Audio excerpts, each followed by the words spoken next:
বিজয়া একাদশী হল ফাল্গুন মাসের কৃষ্ণপক্ষের একাদশী।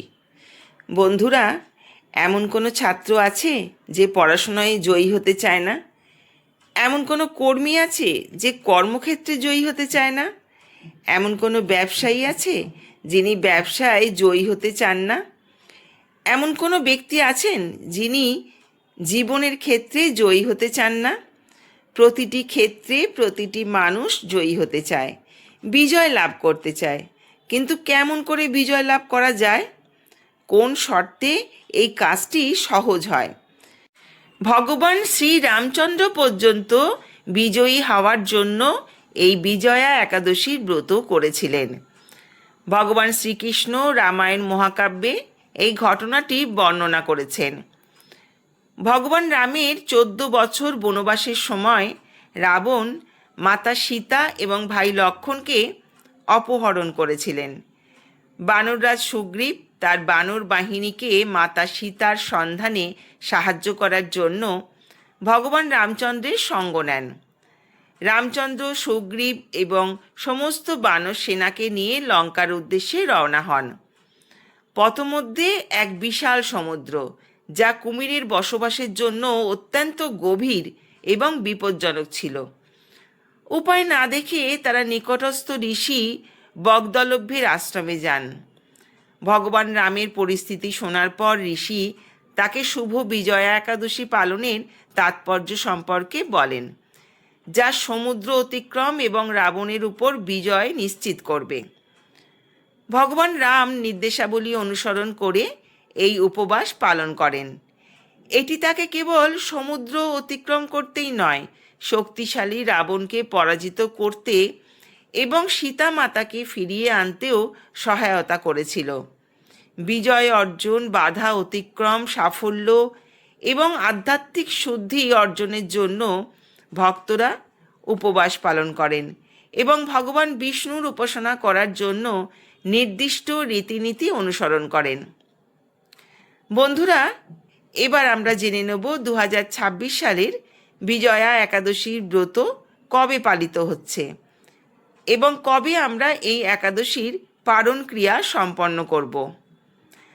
আগামী 13ই ফেব্রুয়ারি 2026 বাংলা 30শে মাঘ 1432 শুক্রবার দিন পালিত হবে বিজয়া একাদশী।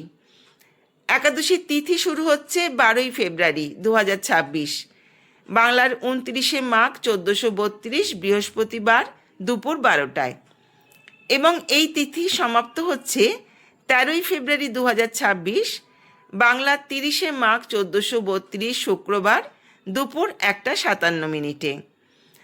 আমরা যারা এই বিজয়া একাদশী পালন করব তারা শুক্রবার একাদশীর ব্রত উপবাস রাখব। বিজয়া একাদশীতে বিজয়া শব্দটির অর্থ হল জয় বা জয়লাভ করা, এবং এই দিনে পূর্ণ উপবাস পালন ভক্তদের কেবল এই জীবনেই নয়, পরবর্তী জীবনেও বিজয় এবং সাফল্য অর্জনে সহায়তা করে। এই উপলক্ষটি উদযাপন করা সমস্ত সন্দেহ, অপকর্ম এবং পাপ দূর করতে, চিন্তার স্বচ্ছতা অর্জন করতে, অপরাধ বোধ দূর করতে এবং আধ্যাত্মিক, মানসিক এবং বৌদ্ধিক শক্তি বৃদ্ধি করতে গুরুত্বপূর্ণ।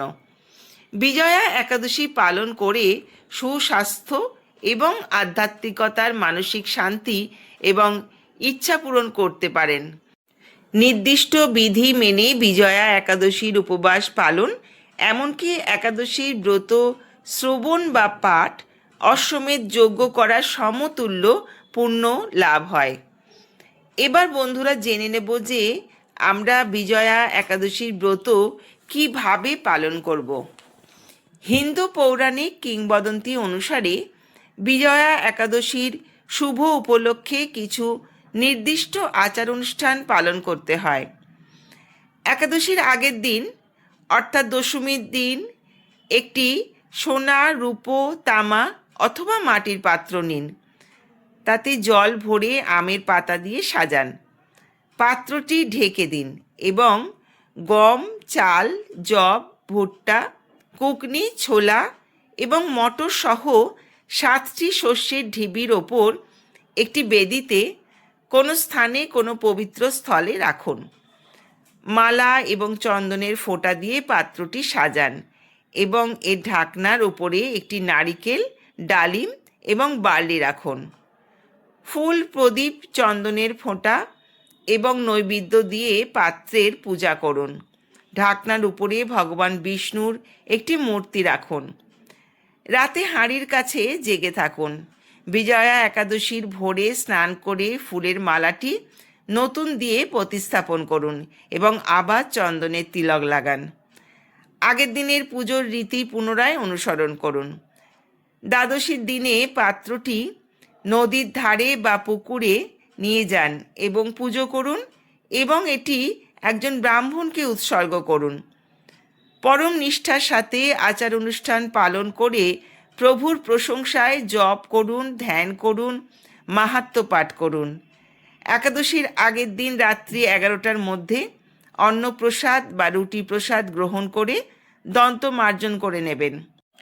একাদশীর ব্রত যাদের পক্ষে রাখা সম্ভব তারা নির্জলা উপবাস করতে পারেন, কিন্তু যাদের পক্ষে সম্ভব নয় তারা ফলমূল আহার করুন। কি কি গ্রহণ করতে পারবেন? ফল, দুধ, জল, কাজু বাদাম, কাঠবাদাম, আলু সিদ্ধ, মিষ্টি আলু সিদ্ধ, আলুর পায়েস, সাবুদানার পায়েস, আলু কুমড়োর সবজি, আলুর চিপস ইত্যাদি গ্রহণ করতে পারবেন। তবে এক্ষেত্রে সবজি, চিপস, পায়েস রান্না করার সময় বিশুদ্ধ ঘি অথবা সূর্যমুখী তেল ব্যবহার করতে পারবেন। যারা এই একাদশীতে বাদাম ভাজা গ্রহণ করেন তারা বিশুদ্ধ ঘি বা সূর্যমুখী তেল ব্যবহার করে বাদাম ভেজে নেবেন। তবে এই একাদশীতে ছোলা ব্যবহার করা যাবে না। এবার জেনে নেব একাদশীতে কোন কোন জিনিসগুলো গ্রহণ করা যাবে না। ক্রাউন, শ্যামা চাল, ওটস, ছোলা, চিয়া সিড, বজরা নিষেধ। এই একাদশীতে সকল প্রকার রবি শস্য বর্জন করবেন। এবার আলোচনা করব একাদশীর দিনটি কিভাবে কাটাবেন। এই দিন বেশি বেশি করে হরিনাম জপ করবেন। প্রাতঃ স্নান করে মঙ্গল আরতি করতে পারেন। ভগবানের চরণে ফুল, তুলসীপত্র, পুষ্প অর্পণ করতে পারেন। তুলসীতে জলদান, তুলসী আরতি, তুলসী মাতার পুজো করতে হয়। এই দিন বেশি বেশি শাস্ত্র অধ্যয়ন করবেন। শ্রীমদ্ ভাগবত গীতা, শ্রীমদ্ ভাগবত প্রভৃতি শাস্ত্র গ্রন্থ পাঠ করবেন এবং নির্দিষ্ট একাদশীর ব্রত মাহাত্ম্য পাঠ ও শ্রবণ করবেন। যে কোনো একাদশী পালন শুধুমাত্র উপবাসের মাধ্যমেই পূর্ণ ফল লাভ করা যায় না। ভগবান শ্রী বিষ্ণুর সঙ্গে একাত্ম হয়ে থাকাটাও খুবই গুরুত্বপূর্ণ। একাদশীর পরের দিন অন্ন বা রুটি বা ছাতু, চিড়া গ্রহণ করে নির্দিষ্ট সময় পারণ সম্পন্ন করবেন। তাহলে এবার জেনে নিই বিজয়া একাদশীর পারণের নির্দিষ্ট সময়টি কখন। এই বিজয়া একাদশীর পারণ সম্পন্ন হবে 14ই ফেব্রুয়ারি 2026, পয়লা ফাল্গুন 1432 শনিবার সকাল 6:19 থেকে 10টার মধ্যে।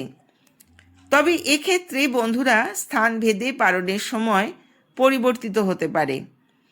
বন্ধুরা, এই দিন যে কাজগুলো করা অনুচিত, এই দিন বেলা অবধি শয্যা গ্রহণ করা অনুচিত।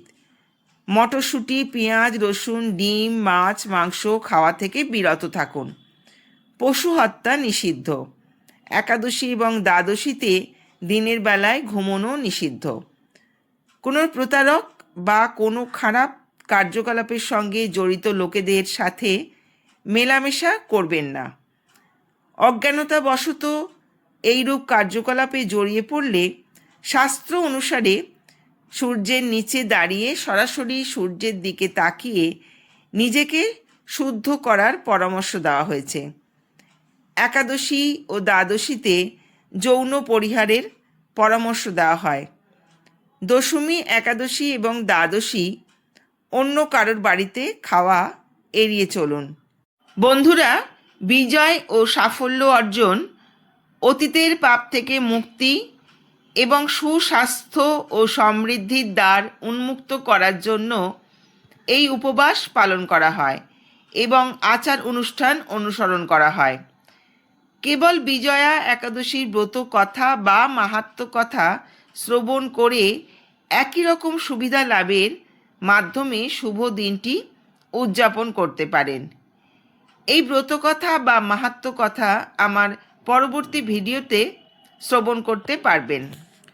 বন্ধুরা, বিজয়া একাদশী সম্বন্ধীয় এই ভিডিওটি আশা করি আপনাদের সমৃদ্ধ করেছে। আসছি পরবর্তী ভিডিও নিয়ে। ধন্যবাদ।